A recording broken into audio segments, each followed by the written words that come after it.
Hi friends, welcome back to channel. இன்னைக்கு நம்ம பார்க்க போகிறது கேரட் ஜவ்வரிசி பாயாசம். வாங்க இப்போ எப்படி பண்ணலாம்னு பார்க்கலாம். கேரட் ஜவ்வரிசி பாயாசத்துக்கு தேவையான பொருட்களை பார்ப்போம். 2 டேபிள் ஸ்பூன் ஜவ்வரிசி எடுத்து வச்சிருக்கேன், 1 கப் சக்கரை எடுத்து வச்சிருக்கேன், 1 கப் பால் எடுத்து வச்சிருக்கேன், ஒரு பெரிய கேரட்டை இந்த மாதிரி துருவி வச்சிருக்கேன், முந்திரி உலர் திராட்சை எடுத்து வச்சிருக்கேன், ஏலக்காவை இந்த மாதிரி தட்டி வச்சிருக்கேன். அடுப்பில் ஒரு பேன் வச்சாச்சு. இதில் 2 டேபிள் ஸ்பூன் நெய் ஊற்றிக்கலாம். நெய் நல்லா சூடாயிடுச்சு. இப்போ எடுத்து வச்சிருந்தேன் முந்திரியை சேர்த்துக்கலாம், நல்லா வறுத்துக்கலாம். இப்போ முந்திரி நல்லா வறுப்பட்டுருச்சு. இப்போ உலர் திராட்சையை சேர்த்துக்கலாம். ரெண்டுத்தையும் நல்லா வறுத்துக்கலாம். பாருங்கள், இப்போ உலர் திராட்சை நல்லா வறுப்பட்டுருச்சு. இப்போ இது ஒரு பவுலில் ட்ரான்ஸ்ஃபர் பண்ணிக்கலாம். இப்போ இதே நெய்யில் நம்ம எடுத்து வச்சுருந்த நைலான் ஜவ்வரிசியை சேர்த்துக்கலாம். பாருங்கள், போட்டோன்னே எப்படி பொரியுதுன்னு. இப்போ எல்லாமே நல்லா பொரிஞ்சு வரட்டும். அடுப்பை லோ ஃப்ளேமில் வச்சு இதை வறுத்துக்கோங்க, இல்லாட்டி கரைஞ்சிரும் நம்ம ஜவ்வரிசி. நம்ம துரி வச்சுருந்த கேரட்டை சேர்த்துக்கலாம்.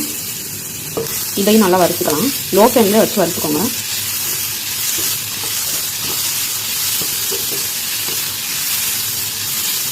பாருங்கள், இப்போ நம்ம கேரட்டு லைட்டாக கலர் மாறிடுச்சு. இப்போ நம்ம இது மூழ்கிற அளவு தண்ணி ஊற்றிக்கலாம்.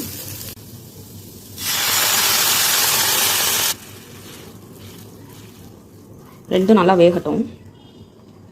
பாருங்கள், இப்போ நம்ம கேரட்டும் ஜவ்வரிசியும் நல்லா வெந்து வந்துருச்சு. எடுத்து வச்சுருந்தேன் சர்க்கரையை சேர்த்துக்கலாம். மிக்ஸ் பண்ணி விட்டுக்கலாம். இப்போ நம்ம எடுத்து வச்சிருந்த பாலை சேர்த்துக்கலாம்.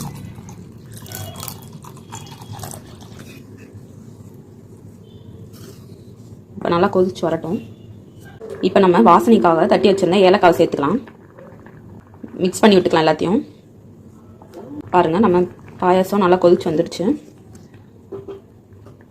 லாஸ்ட்டாக நம்ம வறுத்து வச்சிருந்த முந்திரி உலர் திராட்சை சேர்த்துக்கலாம்.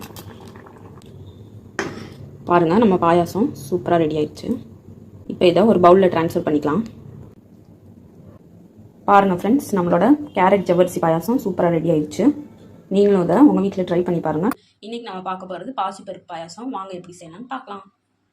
பாசிப்பருப்பு பாயாசத்துக்கு தேவையான பொருட்களை பார்ப்போம். 1/2 கப் பாசிப்பருப்பு எடுத்து வச்சுருக்கேன். எந்த கப்பில் பாசிப்பருப்பு எடுத்துருக்கோமோ அதே கப்பில் எல்லாத்தையும் அளந்துக்கலாம்.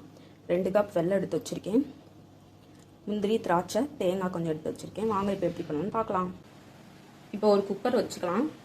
அதில் நெய் ஊற்றிக்கலாம். 1 டேபிள் ஸ்பூன் நெய் நல்லா சூடாயிருச்சு. இப்போ எடுத்து வச்சுருந்தா முந்திரி திராட்சை தேங்காய் போட்டு வறுத்துக்கலாம்.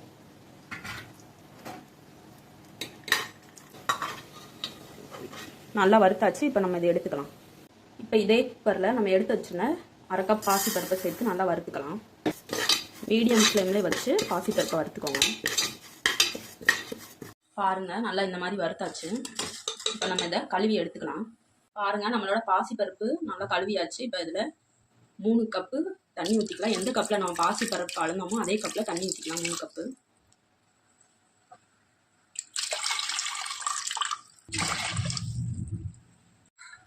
இப்போ நம்ம விசில் போட்டுக்கலாம். 3 விசில் வந்ததுக்கப்புறம் நம்ம ஆஃப் பண்ணிக்கலாம்.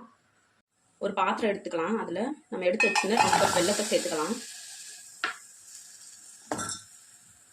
1 கப் தண்ணி ஊற்றிக்கலாம்.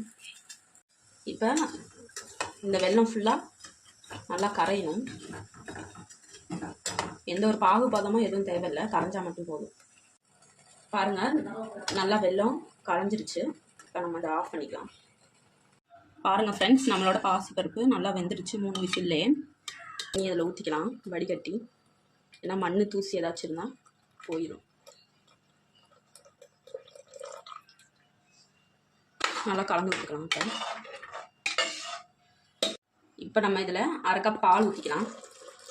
கொஞ்சம் கொதிக்கட்டும். 3 ஏலக்காய் சேர்த்துக்கலாம். வச்சிருந்த நட்ஸ் எல்லாம் சேர்த்துக்கலாம். பாருங்கள் ஃப்ரெண்ட்ஸ், நம்மளோட பாயசம் சூப்பராக ரெடி ஆயிடுச்சு.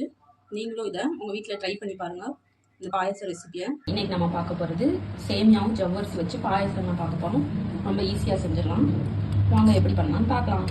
தேவையான பொருட்களை பார்ப்போம். 2 டேபிள் ஸ்பூன் ஜவ்வரிசி எடுத்து வச்சுருக்கேன். 2 டேபிள் ஸ்பூன் சேமியா எடுத்து வச்சுருக்கேன். 4 டேபிள் ஸ்பூன் சுகர் எடுத்து வச்சுருக்கேன். 1 கப் பால் எடுத்து வச்சுருக்கேன். 7-8 முந்திரி திராட்சை எடுத்து வச்சுருக்கேன். 3 ஏலக்காய் எடுத்து வச்சுருக்கேன். அடுப்பில் ஒரு பேன் வச்சாச்சு. பேன் நல்லா சூடாயிடுச்சு. அதில் 2 டேபிள் ஸ்பூன் நெய் ஊற்றிக்கலாம். எடுத்து வச்சுருந்தேன் முந்திரி சேர்த்துக்கலாம். சேர்த்து நல்லா வறுத்துக்கலாம். எடுத்து வச்சிருந்தா உலர் திராட்சையை சேர்த்துக்கலாம். பாருங்க, உலர் திராட்சை இந்த மாதிரி பலூன் மாதிரி வந்தோடனே எடுத்துடலாம்.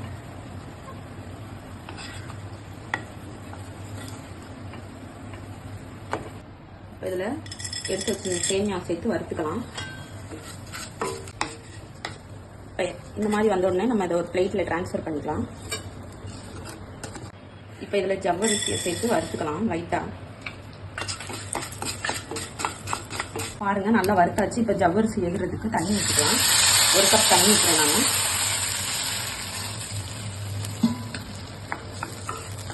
நல்லா வேகட்டும். இந்த ஸ்டேஜில் இப்போ நம்ம வறுத்து வச்சுருந்த சேமியாவை சேர்த்துக்கலாம். இதில் இப்போ நம்ம எடுத்து வச்சிருந்த பால் சேர்த்துக்கலாம்.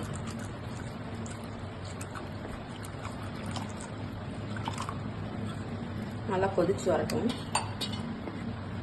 இப்போ இதில் சுகர் ஆட் பண்ணிக்கலாம்.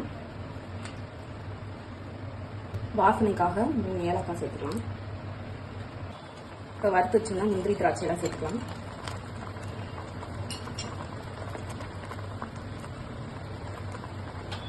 பாருங்கள் ஃப்ரெண்ட்ஸ், நம்மளோட ஜவ்வரிசி சேமியா போட்ட பாயாசம் சூப்பராக ரெடி ஆயிடுச்சு. நீங்களும் இந்த ரெசிபியை உங்கள் வீட்டில் ட்ரை பண்ணி பாருங்கள். உங்களுக்கு இந்த வீடியோ பிடிச்சிருந்துச்சுன்னா லைக் பண்ணுங்கள், ஷேர் பண்ணுங்கள், கமெண்ட் பண்ணுங்கள். மறந்துடாமல் நம்ம சேனலை சப்ஸ்கிரைப் பண்ணுங்கள். தேங்க்யூ.